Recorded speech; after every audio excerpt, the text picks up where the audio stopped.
Hi friends, welcome to pan support channel.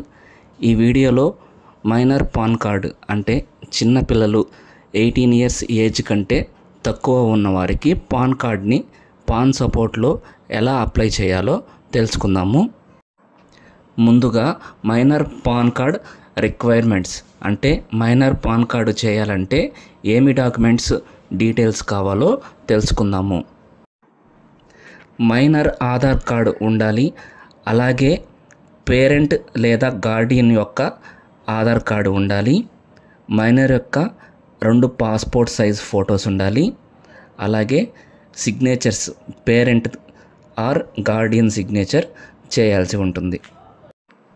ఇక్కడ parent Aadhaar card అంటే కేవలం తండ్రిది మాత్రమే కాదు, తల్లిది కూడా ఇవ్వచ్చు. తల్లి తండ్రులు ఇద్దరు లేని పిల్లలకి వాళ్ళ గార్డియన్ యొక్క ఆధార్ కార్డు కూడా ఇవ్వచ్చు. మైనర్ పాన్ కార్డ్ అప్లై చేయడానికి పాన్ సపోర్ట్ వెబ్సైట్లో లాగిన్ అయ్యాక అప్లై న్యూ పాన్ అనే ఆప్షన్ ఉంటుంది. ఆ అప్లై న్యూ పాన్ అనే ఆప్షన్ పైన క్లిక్ చేసినట్లయితే మనకు ఇక్కడ 2 ఆప్షన్స్ వస్తాయి. అడల్ట్ లేదా మైనర్ అని చూపిస్తుంటుంది. చిన్నపిల్లలకు కాబట్టి మనం మైనర్ ఆప్షన్ని సెలెక్ట్ చేసుకోవాలి. ఏవో కోడ్ సెలెక్ట్ చేసుకోవాలి.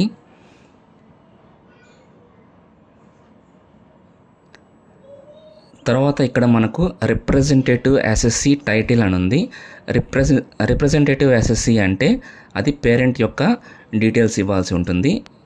రిప్రజెంటేటివ్ ఎస్ఎస్సి టైటిల్ అంటే ఒకవేళ ఫాదర్ దిస్తే శ్రీ అని పెడతారు, లేదా మదర్ దిస్తే శ్రీమతి ఆర్ మిసెస్ అనేది సెలెక్ట్ చేస్తారు.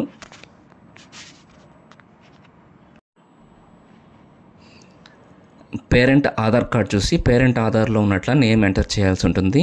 పేరెంట్ ఆధార్లో రాజేష్ కుమార్ అని ఉంది. రాజేష్ కుమార్ అని ఎంటర్ చేసాము. నెక్స్ట్ క్యాండిడేట్ యొక్క డీటెయిల్స్ ఫిల్ చేయాల్సి ఉంటుంది.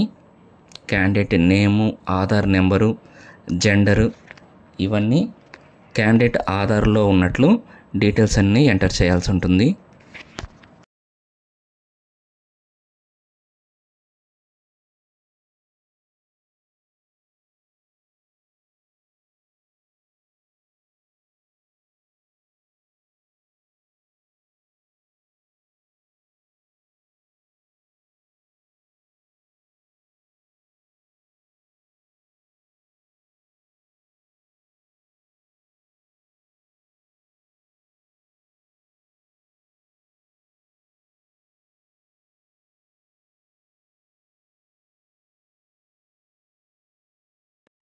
ఇక్కడ చూసినట్లయితే మనకు ఫాదర్ నేమ్ అని అడుగుతుంది.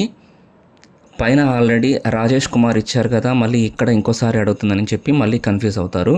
రిప్రజెంటేటివ్ ఎస్ఎస్సిగా అక్కడ ఎవరి పేరు ఇచ్చినా పర్వాలేదు, అంటే ఫాదర్దైనా ఇవ్వచ్చు, మదర్దైనా ఇవ్వచ్చు. కానీ ఇక్కడ ఫాదర్ నేమ్ అడిగినప్పుడు ఖచ్చితంగా ఫాదర్ నేమ్ మాత్రమే ఇవ్వాలి.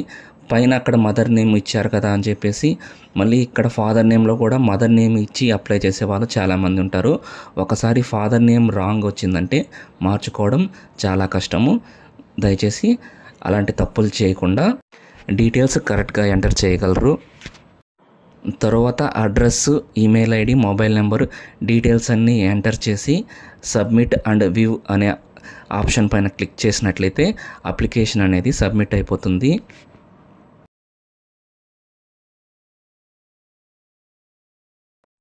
తర్వాత పీడిఎఫ్ డాక్యుమెంట్ అప్లోడ్ చేయాల్సి ఉంటుంది. శాంపుల్గా పీడిఎఫ్ డాక్యుమెంట్లో డీటెయిల్స్ ఎలా ఉంటాయో ఇప్పుడు మీకు చూపిస్తాము. ఇక్కడ పేజ్ 1లో చూడొచ్చు, మనకు ఫోటో ప్లేస్లో మైనర్ ఫోటో ఉంది. అలాగే సిగ్నేచర్ అన్నప్పుడు వాళ్ళ పేరెంట్ సిగ్నేచర్ అనేది ఉంది. అలాగే సెకండ్ పేపర్లో చూస్తే 14th కాలం రిప్రజెంటేటివ్ ఎస్ఎస్సి అంటే అక్కడ పేరెంట్ నేమ్తో పాటు పేరెంట్ అడ్రస్ అనేది ప్రింట్ అయ్యింది. థర్డ్ పేపర్గా మైనర్ యొక్క Aadhaar card front back scan చేయడం జరిగింది. చివరిగా రిప్రజెంటేటివ్గా ఇచ్చిన వాళ్ళ పేరెంట్ యొక్క Aadhaar card front back scan చేయడం జరిగింది. ఈ విధంగా పీడిఎఫ్ రెడీ చేసుకొని డాక్యుమెంట్ అనేది అప్లోడ్ చేసి సబ్మిట్ చేసేయాల్సి ఉంటుంది. అప్లికేషన్ సబ్మిట్ చేశాక 1 to 2 అవర్స్లో NSDL రిసిప్ట్ వస్తుంది. 1 to 3 డేస్లో ఈపాన్ మెయిల్కి వస్తుంది. 7 to 10 డేస్లో పోస్ట్లో ఒరిజినల్ వస్తుంది. ఈ మైనర్ పాన్ కార్డ్కి సంబంధించి ఇంకా ఏమైనా డౌట్స్ ఉంటే కింద కామెంట్స్లో అడగండి లేదా మా వాట్సాప్ నెంబర్కి మెసేజ్ చేయండి.